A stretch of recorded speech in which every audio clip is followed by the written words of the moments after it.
our Turning Point USA family, but I want you guys all to see the Medal of Freedom and be able to look at it in the back of it. You guys are all part of the legacy. So we put your name on the back. It's the first and last time they'll put a cross on it.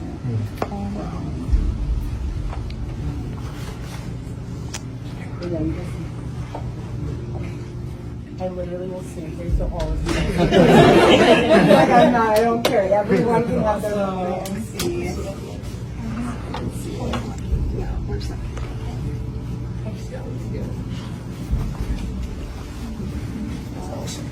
Thank you.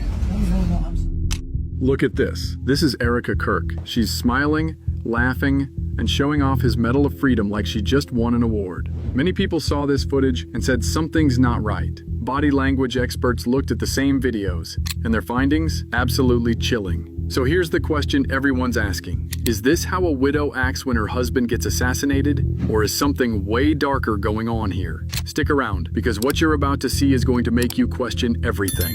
Alright, let's get into this. Now, Charlie was a big name in conservative circles. Young guy, founder of Turning Point USA. Always out there debating people on college campuses. Love him or hate him, the dude had passion. But here's where things get weird. Really weird. His widow, Erika Kirk, showed up on camera just days after his death. And listen, I'm not here to tell you how someone should grieve. Grief is different for everyone, right? But when you watch these videos, something just feels off. And I'm not the only one who noticed. Joe Rogan, who's no stranger to calling out BS when he sees it, started asking questions on his podcast. He looked at the whole situation, the shooting, the suspect, the weird details that don't add up, and he basically said, none of this makes sense. But here's what's really got people talking. Multiple body language experts have analyzed Erika Kirk's behavior, frame by frame, gesture by gesture, and folks, what they found is seriously disturbing. In this video, we're going to break down everything.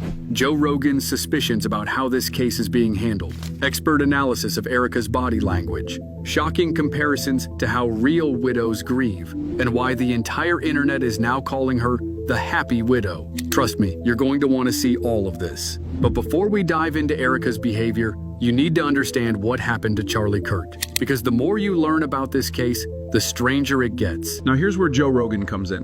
And honestly, Joe's breakdown of this whole thing is incredible. He's not just asking surface level questions, he's digging deep and he's calling out all the stuff that doesn't make sense. I don't necessarily think they know what's going on yet. There's a lot of weird shit going on with this. I know. First of all, there was that one guy who was the decoy. All right, so you got this guy who's an older guy who starts yelling out. Didn't he take his pants down? He took his pants down. This guy was at 9/11. He was at the Boston bombings. All the hits. He called in a fake bomb at another place. And then he did this at this thing. Right after, so somehow or another, this guy has the state of mind that the moment someone gets shot, he yells out and says, I did it, and takes his pants down or something like that. I don't. And a guy wrote, this guy got what he deserved. No, he didn't. He had open debates. That takes courage. So if you didn't agree with him, you could come and speak. What's wrong with that? Listen to what Joe says about the suspect situation. There was this older guy who showed up at the scene, started yelling, I did it, and literally took his pants down, which, as Joe points out, is super convenient because now you can't interview him, can't ask him questions, can't figure out what the hell is actually going on. Joe Rogan literally says, what are the odds that this guy would be at all those different events? And he's right. If you ran that through any probability calculator, but wait, it gets crazier. The official story says the actual shooter was a 21-year-old kid, and supposedly he used his grandfather's rifle from World War I, a rifle with no serial code, a rifle he somehow disassembled, carried in a backpack, climbed onto a roof with, then reassembled, and made the shot. This kid who's not military trained, this guy, first of all, how did he get to the roof?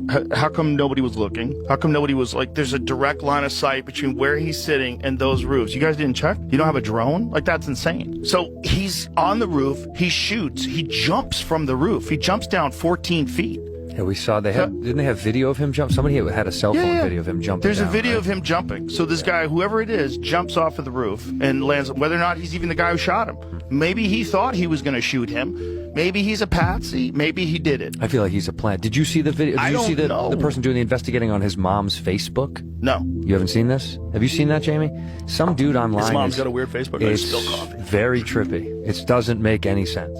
Now, Joe Rogan knows guns, like really knows guns. And he breaks down why this story is complete nonsense. He talks about how you'd need specific tools, Allen wrenches, gunsmith equipment. And even if you were highly skilled, it would take forever to disassemble and reassemble a rifle like that. Plus, there's the question of how this kid even got on the roof in the first place. No security, no drones, a direct line of sight to the target and nobody checked? Joe's reaction is basically, this story is horseshit. None of these things make any sense to me. And honestly, when you hear him lay it all out like that, you start to realize something is really, really wrong with the official narrative. Joe even says that if you want people to lose faith that anyone's going to solve anything, you add a bunch of confusing, wacky details. You leave a gun that didn't do it out in the woods. You have an old man take his pants down and yell, "I did it." You get some kid with a suspicious background. You make the whole thing feel fabricated. It's like he's saying, this might be intentional chaos. But while everyone's debating the conspiracy theories around the shooting itself, something else started catching people's attention. Charlie Kirk's widow, Erika. Okay, so imagine this. Your spouse just got shot and killed, assassinated, in front of a crowd, just days ago. You're probably devastated, right? Probably can't eat, can't sleep, can't even think straight. That's what most people would expect. But that's not what happened with Erika Kirk. Just days after Charlie's death, Erika showed up on camera at Turning Point USA headquarters. And I want you to watch this footage carefully, because this is what started the whole controversy. Our Turning Point USA family, but I want you guys all to see the Medal of Freedom and be able to look at it in the back of it. You guys are all part of the legacy. So we put it on the back. It's the first and last time I put a cross on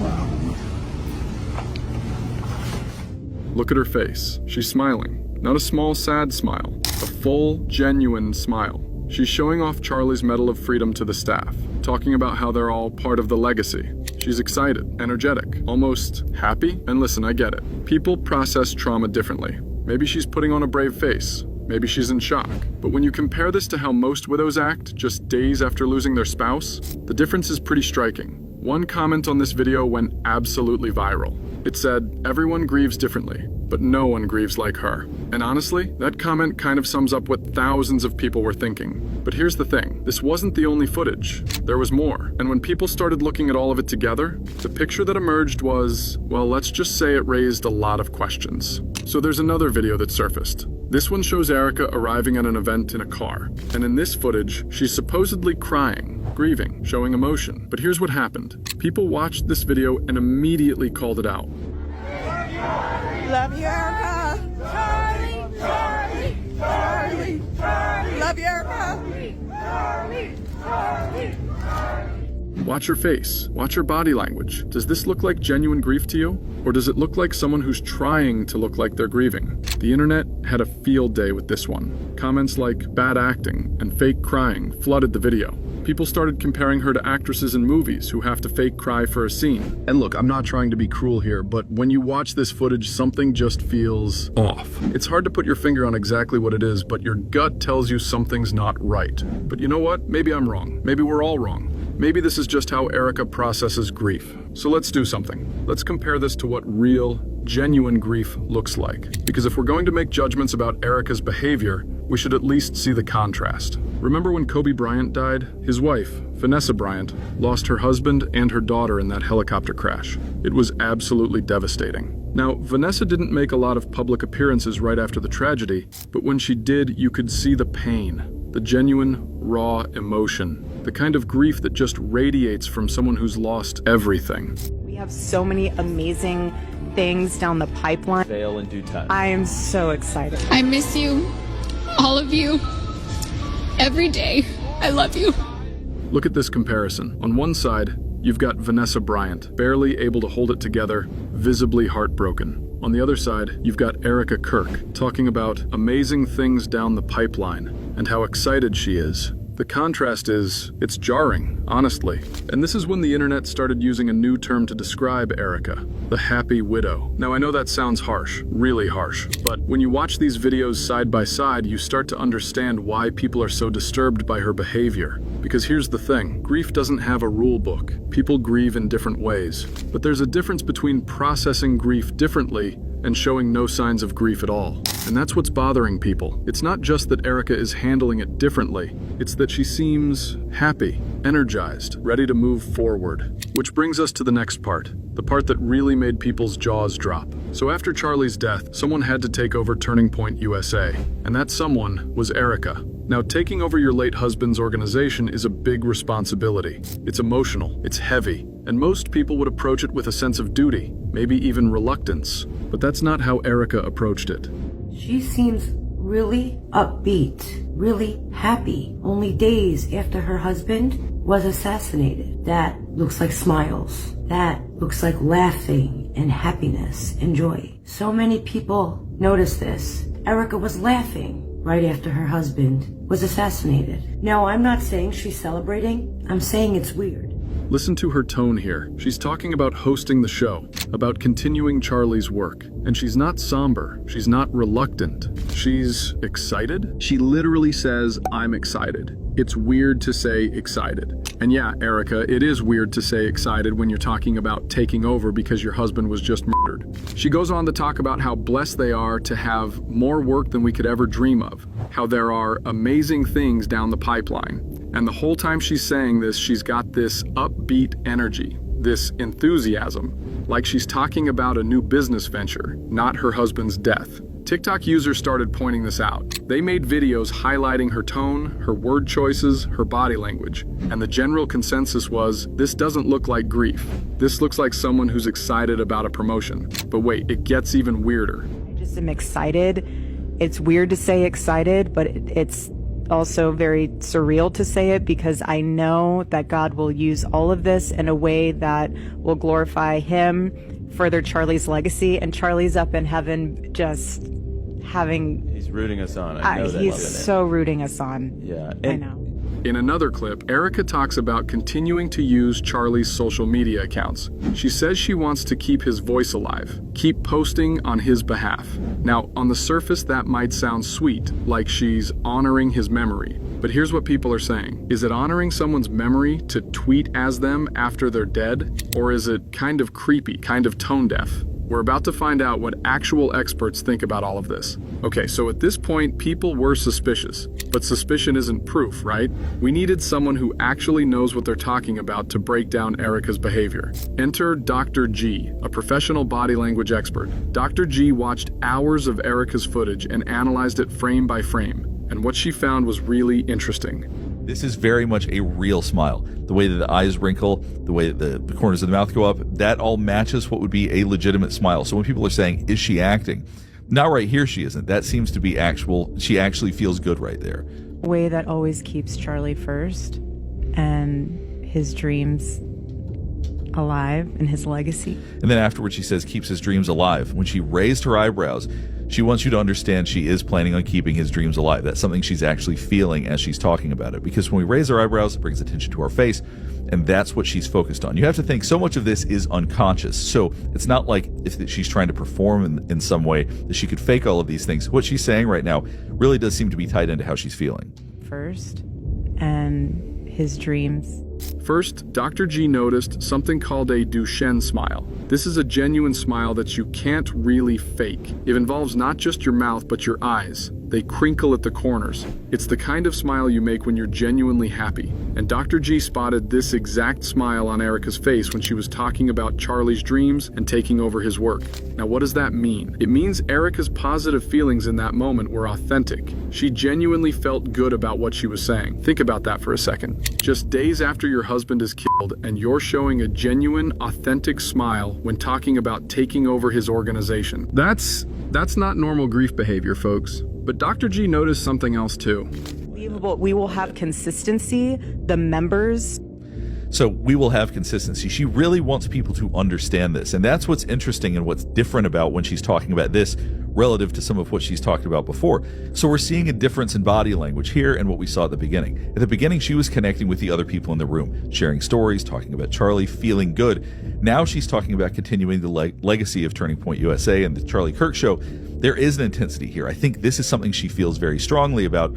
And so you're not seeing the smiles and the warmth in the same way at this point. And that's not being critical. I think that's just a difference in how intense she is and how serious she is about what it is that she's doing.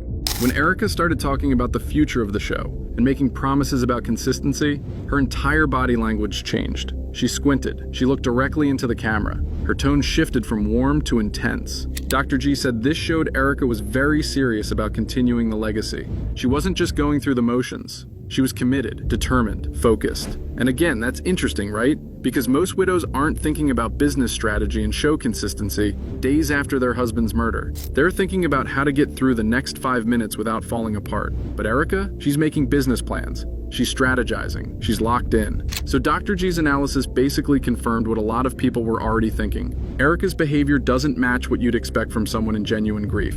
But we're not done yet, because another body language expert looked at this footage, and what they found was even more disturbing. So a second body language expert took a look at Erika's interviews, and they zeroed in on one particular moment that they called tone deaf and really disturbing. But I want to preface, we're not awkward. We're not like weird.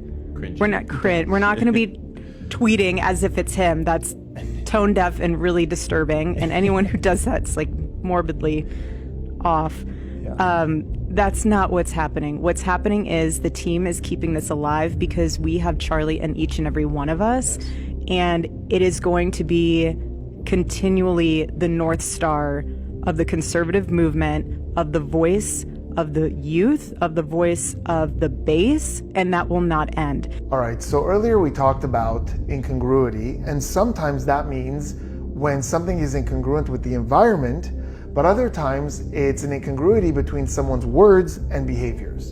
And people who are very empathetic are extremely sensitive to that type of mismatch. They notice it pretty much immediately. This is why I believe this moment that we just looked at, and a few more like it, didn't sit well with some people.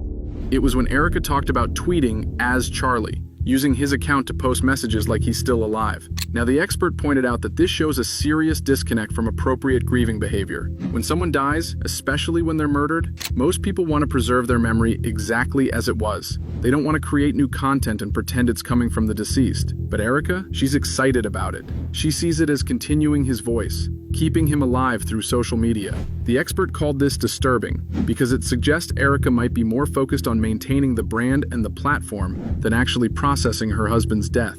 And honestly, when you think about it that way, it is pretty disturbing. It's like she's treating Charlie as an asset. But you know what? All of this analysis is still just experts giving their professional opinions. What we really need is someone to break down the actual footage in detail. Show us exactly what makes Erika's behavior so unsettling. And that's exactly what happened next. All right, this next analysis is probably the most damning one of all. A TikTok user who clearly has an eye for detail made a video breaking down exactly why Erika's behavior is, in their words, unsettling as f***.